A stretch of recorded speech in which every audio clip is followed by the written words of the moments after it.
The Three Bears. Once upon a time, three bears lived in a nice little house in a great forest. There was the father bear, the mother bear, and the baby bear. They had each a bed to sleep in, a chair to sit on, and a basin and spoon for eating milk or honey, which was their favorite food. One morning, the three bears resolved on taking a walk before breakfast, but before they went out, they poured their warm milk into their basins that it might get cool by the time they came back. When the milk was poured out, the three bears set out for a walk. Mr. and Mrs. Bear walked arm in arm, and Baby ran by their side. "What a fine day it is," growled Mr. Bear. "What a fine day it is," said Mrs. Bear. "What a fine day," squeaked Little Bear. And so it was. The sun shone brightly, though it was low in the sky, and its rays glittered on the fine webs on the grass.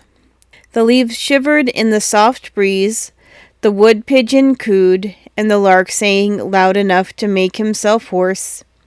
The sparrows chirped, the bees buzzed, and a yellow butterfly perched on Great Bear's nose.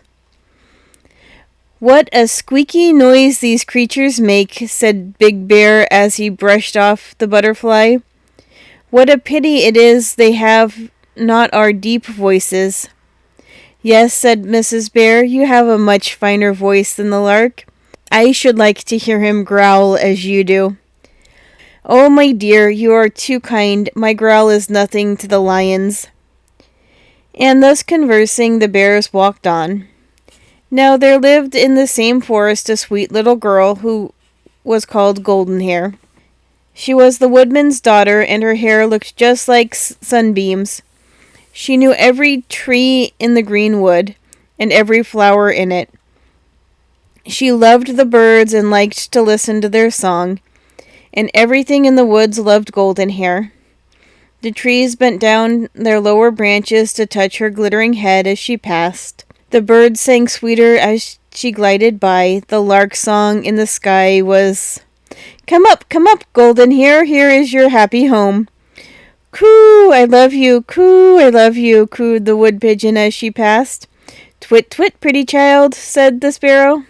"Oh, you darling," sang the blackbird, and Goldenhair laughed with glee, for she liked to be loved. As to the butterflies, they flew after her and rested on her hair and tickled her cheeks, but she never tried to catch them. She would not frighten or vex them for anything. She loved all creatures, and that is why they loved her. Love makes love. Dear little Goldenhair, she went on singing merrily through the green woods, saying something to herself. "I wish I could sing as well as the lark." By and by, little Goldenhair reached the bear's house. She had never seen it before, and she wondered who lived there. A window was open, and Goldenhair peeped in. "Dear me," thought the child, "whose house can it be? There is a little table and 3 chairs and 3 basins of hot milk all steaming and nobody to drink it. But I don't see any work or books or anything else. I think I'll go in to see who lives here." So she tapped on the door and cried, "Is anyone at home?" But there was no answer. Then Goldenhair stepped in very carefully and looked about her. She could not see anyone nor hear anybody snoring, so she walked into the bear's parlor. There was a fire which made the room cheerful, and the hot milk looked very inviting. It quite seemed to say, "Come and have some breakfast," and the early spring air had made Goldenhair rather cold and very hungry. So she sat down by the fire in the little bear's chair. It was too small for her, but she did not quite sit down at first. In a moment she got up again and went round the table and tasted the milk in all the basins. Little Bear's was the nicest because it had sugar in it, and Goldenhair thought it was good. So she took the basin and sat down again in Little Bear's chair, took his spoon, and ate up all his milk. Now this was very wrong. A tiny bear is only a tiny bear. Still, he has a right to keep his own things, but Goldenhair did not know any better. Unluckily, Baby Bear's chair was, as we have said, too small for her. She broke through the seat and fell through, basin and all. Then Goldenhair went upstairs, and there she saw 3 beds all in a row. Goldenhair lay down on Father Bear's bed first, but that was too long for her. Then she lay down on Mother Bear's bed, and that was too wide for her. Lastly of all, she lay down on Baby Bear's bed, and she fell asleep, for she was tired.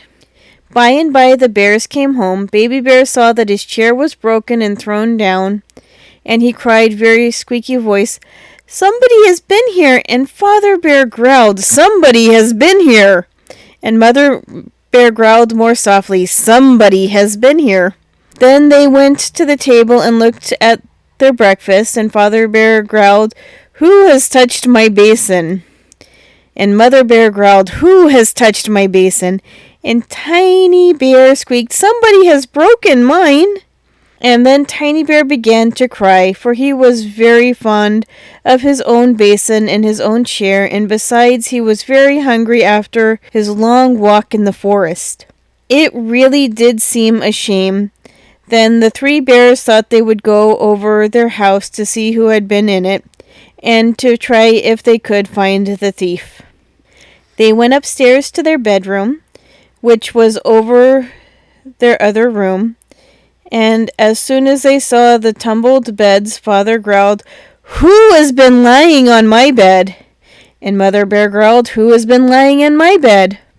And Tiny Bear squeaked, "Oh, here is a little girl in my bed, and it must be she who has eaten my breakfast and broken my chair." Then Father Bear growled, "Let us eat her up." And Mother Bear growled, "Let us eat her up." And Tiny Bear squeaked, "Let us eat her up." The noise they made woke Goldenhair, and you may imagine how frightened she was when she saw the 3 bears. She started out of bed and jumped at once out of the window. The bears rushed after her, and Father Bear caught her golden hair in his teeth, but she left a lock behind and still ran on. Then the 3 bears all jumped out after her, but they fell one atop of the other and rolled over and over, and while they were picking themselves up, little Goldenhair ran home, and they were not able to catch her. But I do not think she had acted rightly, though she did not deserve to be eaten up. It was very wrong to break Little Bear's chair and eat his milk, and I think Goldenhair will have to take great care to keep out of the reach of the 3 bears.